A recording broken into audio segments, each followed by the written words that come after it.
வணக்கம். இது தமிழ் டைலாக் 2.0. ஒரு ஆஸ்டுடைய வேலை என்னங்க?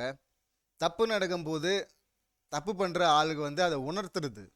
மக்கள் முன்னாடி இது சரி, இது தப்பு அப்படின்னு சொல்லிட்டு எடுத்து வைக்கிறது. இதுதானங்க பண்ணணும்.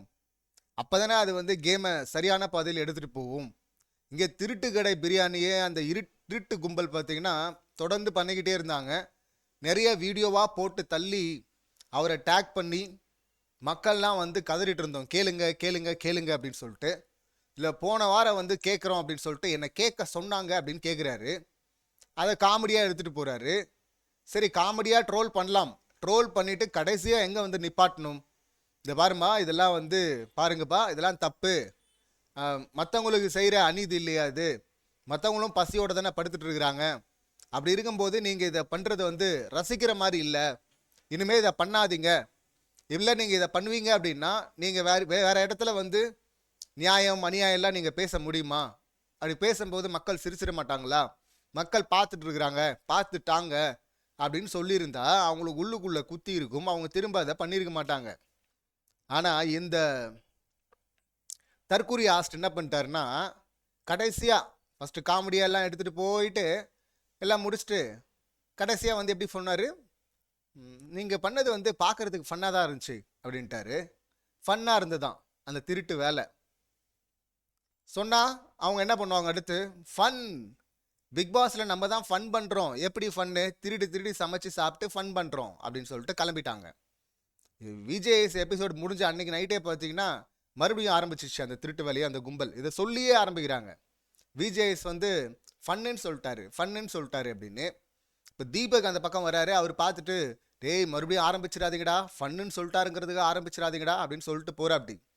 ஆனால் இவங்க பிளான் என்ன தெரியுமா? விஷால் அப்பவே சொல்கிறான், நைட்டு முட்டை சாதம்லாம் செஞ்சுட்டு சாப்பிட்டுட்டு கொஞ்சோண்டு எடுத்து வச்சுட்டு மறுநாள் காலையில் எல்லாரையும் கூப்பிட்டு ஒரு வாய் கொடுத்துட்டோன்னு வச்சுங்களேன், அப்போ யாரும் கேட்க மாட்டாங்க, எல்லாரையுமே திருடர்களாக்கிடலாம் அப்படின்னு சொல்லிட்டு அவன் ஒரு பிளான் போடுறான்.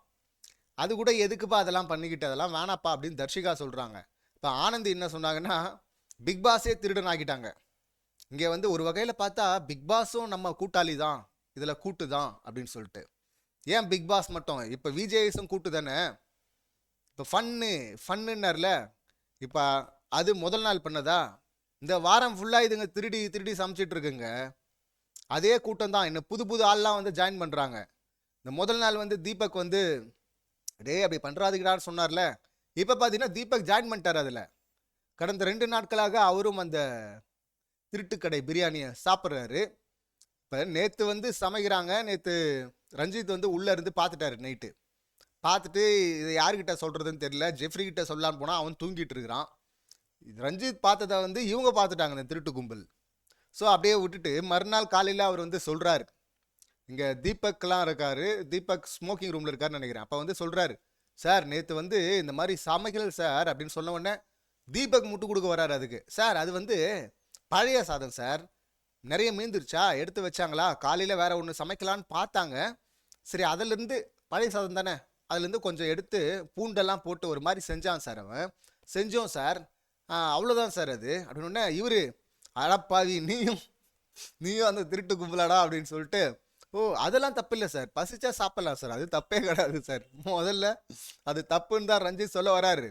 அதுக்கப்புறம் தீபக்கும் அதில் சம்மந்தப்பட்டிருக்காருன்னு தெரிஞ்சதும் பார்த்தீங்கன்னா அதெல்லாம் தப்பே இல்லை சார் அப்படிங்கிறாரு. தீபக், ராணவ் புதுசாக ஜாயின் பண்ணிட்டாங்க. ஆல்ரெடி அதில் இருக்கிறது விஷால், தர்ஷிகா, அன்ஷிதா, ஆர்ஜே ஆனந்தி, அந்த டப்பா அருண், அப்புறம் சத்யா. இப்போ புதுசாக 2 பேர் ஜாயின் பண்ணிட்டாங்க. யார் காரணம் இதுக்கு? அப்போ இவங்க பண்ணுறது தப்புன்னா இந்த தப்பை ஊக்கப்படுத்தின ஆஸ்ட் பண்ணுது, அது மிகப்பெரிய தப்பு இல்லை.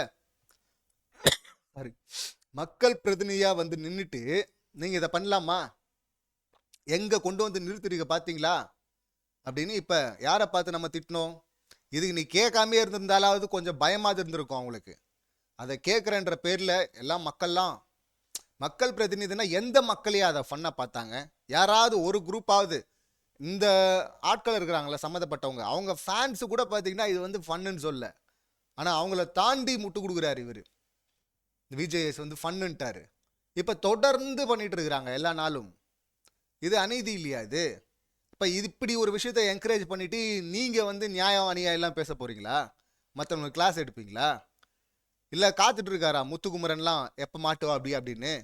முத்துக்குமரன், மஞ்சரி இந்த மாதிரி ஆட்கள் வந்துட்டாங்கன்னா உடனே அட்வைஸ் பண்ண வந்துடுறது, அவங்கள வச்சுக்கிட்டு உலகத்துக்கே நியாயம் சொல்கிறது. மற்றவங்கெல்லாம் பண்ணால் அவங்க வந்து செலிப்ரிட்டிஸ், அது வந்து ஃபன்னு. திருட்டு கூட வந்து நல்லது ஃபன்னு அப்படின்னு சொல்லிட்டு சொன்னாலும் சொல்லுவா. அப்படி இந்த கரை நல்லதுன்னுவாங்கள்ல, அந்த மாதிரி திருட்டு நல்லது, 100% திருட்டு நல்லது, நான் உங்கள் விஜய் சேதுபதி இதான் வந்து சொல்ல போகிறாரா இப்போ. ஸோ ரொம்ப கோமாளித்தனத்தின் உச்சம் இது. எந்த ஆஸ்ட்டும் எந்த இண்டஸ்ட்ரியிலும் இதை பண்ணவே மாட்டாங்க. அப்படி பண்ணுவாங்கன்னு சொல்லிட்டு நினச்சி கூட பார்க்க முடியாது. ஆனால் நமக்கு வாட்ச் இருக்கிற அந்த தற்கூரி ஆஸ்ட் இருக்கிறார்ல, அவர் இதை பண்ணிட்டாரு, சிறப்பாக பண்ணி முடிச்சிட்டாரு. இப்போ வந்து என்ன சொல்லுவார், இப்போ நம்ம திரும்பி இந்த திருட்டு தொடர்ந்துகிட்டே இருக்கோம், அதுக்கப்புறம் நம்ம கத்திக்கிட்டே இருப்போம், அதுக்கப்புறம் ஒரு நாள் வந்துட்டு ஃபன்னு அப்படின்ட்டு போயிடுவார்ல. ரொம்ப கேவலமாக இருக்குது அப்படின்னு தான் சொல்லணும். இந்த சம்பவங்களை நீங்கள் எப்படி பார்க்குறீங்க, உங்கள் கருத்து என்ன அப்படிங்கிறத கமெண்ட் பண்ணுங்கள். மீண்டும் அடுத்த வீடியோவில் சந்திக்கலாம். நன்றி, வணக்கம்.